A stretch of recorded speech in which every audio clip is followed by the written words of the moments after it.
C'est ici, dans les ateliers de Saint-Quentin-en-Yvelines, que travaille Damien. Le voici en plein montage d'une turbine du moteur LIP. Cela fait des années qu'il travaille ici au montage. Alors les turbines, il en connaît chaque élément par cœur. Il pourrait presque les monter les yeux fermés. Les pièces que Damien assemble ici sont des distributeurs de l'étage 2 du moteur LIP. Et Damien va vous expliquer comment cette pièce a été fabriquée. Moi Quoi? Vous ne savez pas? Ah bon? Mais d'où vient-elle, cette pièce? C'est indiqué Gennevilliers. Allez, on y va, c'est parti. Ici, sur le site de Gennevilliers, sont fabriqués de nombreux éléments de moteurs civils et militaires. Et tout commence là, au bureau d'études, où l'équipe conçoit des pièces selon un cahier des charges strict. En intégrant les contraintes thermiques, aérodynamiques et les exigences mécaniques, l'équipe parvient à une modélisation précise de la pièce. On retrouve notre aube qui existe pour l'instant de manière virtuelle. Pour en faire un objet réel, le fichier CAO est transmis au bureau méthode produit outillage, qui va le retravailler pour l'adapter à la production. Le bureau travaille en collaboration avec l'équipe méthode process et produits. Il s'agit de définir ensemble comment produire cette aube de façon industrielle. L'équipe modélise d'abord une structure en grappe propre à l'industrialisation. Puis, à partir de là, elle développe ensuite les outillages d'injection, c'est-à-dire les moules. La production de ces moules est externalisée, mais ils sont tous bien entendu systématiquement vérifiés par le bureau. C'est bon? Alors on passe à la production. Pour obtenir ces pièces de forme complexe qui comprennent des vides, les équipes utilisent une méthode vieille de 6000 ans, la fonderie à la cire perdue. Il s'agit de commencer par réaliser un élément qui a la forme de la cavité souhaitée. Le noyau. Ici, on injecte dans cette machine un mélange de liant et de céramique pour obtenir ce fameux noyau. Cette matière est encore fragile. Il faut donc cuire le noyau afin de le durcir. Cette opération s'effectue dans du sable de cuisson. Cela permet au noyau de conserver sa forme, même sous la chaleur susceptible de le déformer. Notre noyau est désormais bien plus solide. Tous les noyaux sont minutieusement ébavurés et contrôlés. Une fois préparés, ils sont placés dans le fameux moule d'injection. Les 4 noyaux disposés ici formeront les 4 cavités de notre aube. De la cire est injectée. Et à la sortie, que découvre-t-on? Suspense. Magnifique! Voici notre aube en cire. Celle-ci est aussitôt contrôlée par ultrasons et par radio, afin de vérifier que le noyau est bien centré dans la cire et qu'il ne s'est pas fissuré pendant l'injection. Le modèle en cire est préparé afin de former la fameuse grappe élaborée par le bureau méthode.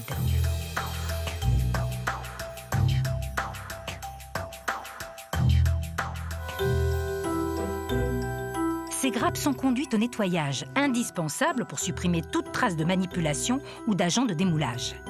Car les aubes doivent être parfaitement propres pour que rien ne vienne gêner l'accroche de la matière dont elles vont être recouvertes. La barbotine.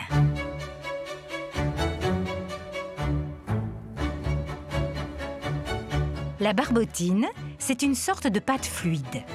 Les grappes y sont trempées, puis saupoudrées d'un sable de céramique.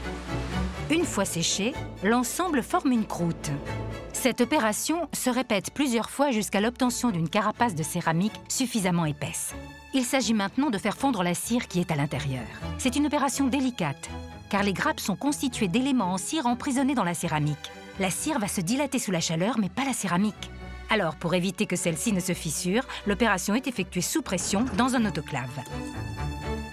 Ensuite, une opération de cuisson va permettre de durcir la carapace et brûler tous les résidus de cire. Le noyau céramique est toujours maintenu à l'intérieur. Il faut maintenant contrôler l'étanchéité de cette carapace dans laquelle va être coulé le métal, avec un procédé non destructif, bien entendu. Alors, encore par radio ou ultrason? Non? Ah bon? Tiens. Avec du bleu de méthylène, bien sûr! La carapace en est remplie et la couleur révélerait le moindre défaut qui deviendrait bleu. Comme un petit peu ici. Et juste là. Les carapaces conformes sont ensuite conduites vers la coulée. Ah non? Alors qu'y a-t-il par là? D'accord, certaines références nécessitent une opération préparatoire d'emballage. Car lorsque le métal est coulé en arrivant vers les extrémités, il commence à se refroidir, donc à durcir. Et cela peut gêner la bonne répartition dans les parties les plus fines. L'emballage préalable assure ainsi une maîtrise de la température pour des parties déterminées. Allez, cette fois-ci, c'est bon? Les carapaces sont prêtes, alors on lance la préchauffe. Le métal est chargé et porté jusqu'à son point de fusion. La carapace préchauffée est mise en place. Coulez!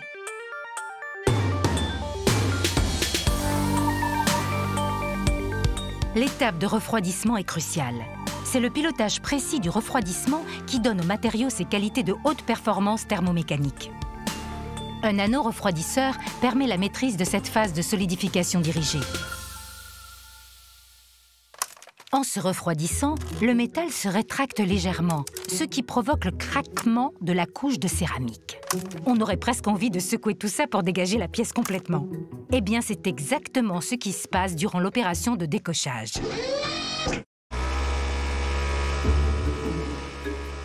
Voici enfin révélées nos aubes brutes, encore disposées en grappes. Il s'agit donc de les séparer. Vous noterez qu'il reste toujours notre noyau à l'intérieur.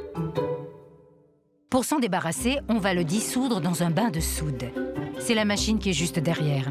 On y emmène les aubes, elles y sont trempées, et quand elles reviennent, alors... Parfait! Reste encore une étape de finition pour rendre cette aube nickel. Mais au fait, est-elle conforme, cette pièce? C'est parti pour un contrôle intégral. Contrôle macro pour inspecter les grains. Ressuage pour repérer les défauts visibles en surface. Contrôle des épaisseurs par ultrasons. Contrôle dimensionnel. Et contrôle de la santé interne par radiographie numérique. Et la traçabilité? Alors en route pour l'unité assemblage, usinage, revêtement. Au stellitage, du métal est ajouté sur les parties qui seront en frottement afin d'en diminuer l'usure. Une opération de meulage, appelée rectification, va permettre de donner une forme plus nette et précise à la pièce. Et l'ajustage va permettre d'arrondir les arêtes vives. Ces finitions sont très précises.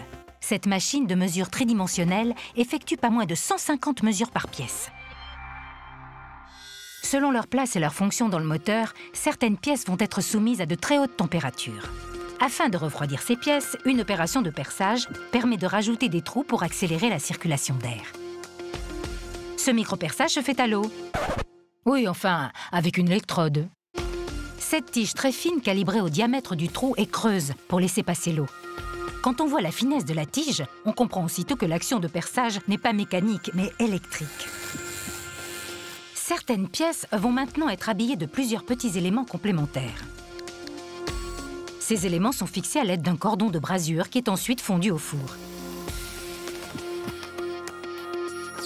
Les fours sont aussi dédiés au traitement thermique ou au traitement thermochimique lorsque les pièces sont complétées par un revêtement extérieur. Voici notre aube enfin terminée. Un dernier contrôle de débit d'air, puis par ressuage et radio permettent de s'assurer de la qualité de la pièce. Il n'y a plus qu'à mettre les pièces en carton pour la livraison. Mais avant, cette machine exécute encore quelques opérations. Le marquage laser d'un numéro fabricant, une pesée, et pour finir, l'emplacement de l'aube dans le carton est pris en photo pour s'assurer une complète traçabilité. Cette fois-ci, ça y est, le carton est prêt. Il n'y a plus qu'à le livrer à Damien, notre monteur à Saint-Quentin-en-Yvelines. Allez, bon travail, Damien.